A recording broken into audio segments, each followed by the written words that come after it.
Crash Bandicoot. I've lost many a controller to that orange marsupial and his crate-based shenanigans, but I always came back wanting more. I feel like Crash, despite being a product of his time, is a great first installment. We figured out how to make 3D work in games, so we said, alright, make them jump on everything. And it worked. Every time I see 2 bouncy crates, you already know I'm jumping on until I get that sweet Wumpa, which, is that even a real fruit?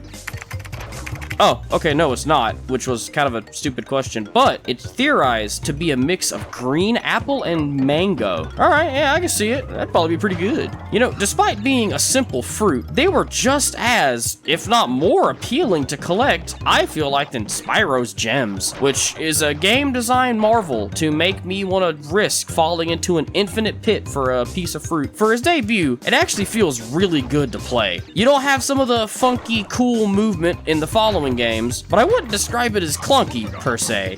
You're gonna have a learning curve. You're doing a PlayStation 1 platformer playthrough after all, but I wouldn't say it ever feels bad. I mean, I hated myself enough to 100% it for some reason, so it can't be that bad, right? Speaking of 100%, on that extra requirement to get the clear gem of breaking all the boxes, something you kind of already want to do is really great design. That was a great idea, even from the first installment. The colored gems took that concept a step further, needing you to do it deathless, which for Crash 1 isn't exactly easy. And that's the part where I mentioned breaking a controller, which I think I said many. I think I just broke one. I have a vivid memory of breaking one and like I would shake it and it would rattle, but I'm actually pretty sure that was Resident Evil 4, but anyway, maybe I didn't break it in Crash because of the best comfort character on the PlayStation 1, Aku Aku. Despite everything and all the amazing characters, he actually might be my favorite. Something about him is just so familial, family-esque. There's a word for that, but I can't think of it, I apologize. But it's like he's always got your back, because, you know, he literally does. He gives you an extra hit. Uka Uka is another design that I like, but he's not here. We're not talking about him. What we are talking about is the only person who just might beat Aku Aku as my favorite, and that's Neo Cortex. He shines a lot better in the later games, to be fair, but good God, do I love him. Great design for a villain, alongside an even greater personality. Later on, he kind of feels like a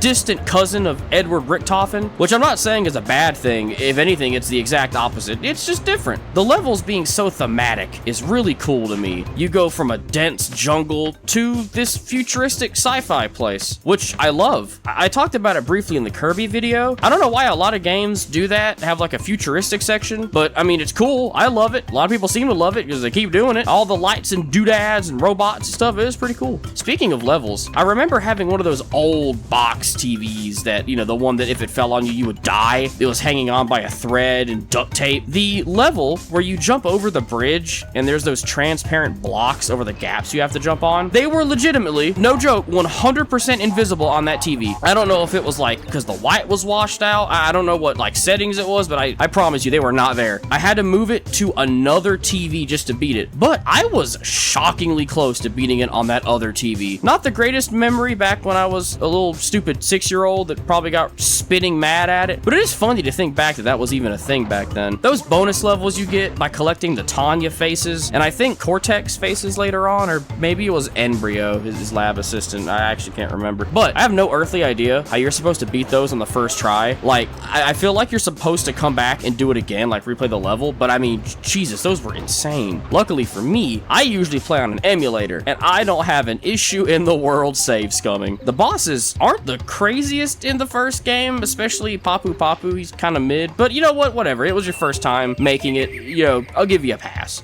You put Ripperoo in there, and he's my favorite. I don't know, I guess I just like crazy marsupials for some reason. It's especially cool because he's a reoccurring character, which I actually think every boss is in some capacity in the spin-offs. Maybe not the gangster dude with the Tommy gun, I can't think of him either. Not the best memory on this. I kind of played through it rather speedy and kind of doing a greatest hits part. For Crash Bandicoot's first attempt at a game, I think they knocked it out of the park, honestly. There's plenty of little things that I probably failed to talk about, and I'm certain there's negatives, one being the difficulty. I mean, I'm not the greatest by any stretch of the imagination, but it's not an uncommon opinion that that game is brutally hard, especially something kind of marketed toward kids, kind of, sort of. I mean, it's got a fun mascot, the commercials are great.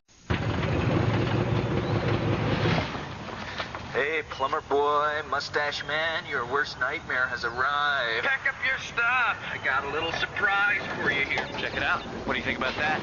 We got real-time, 3D, lush organic environments.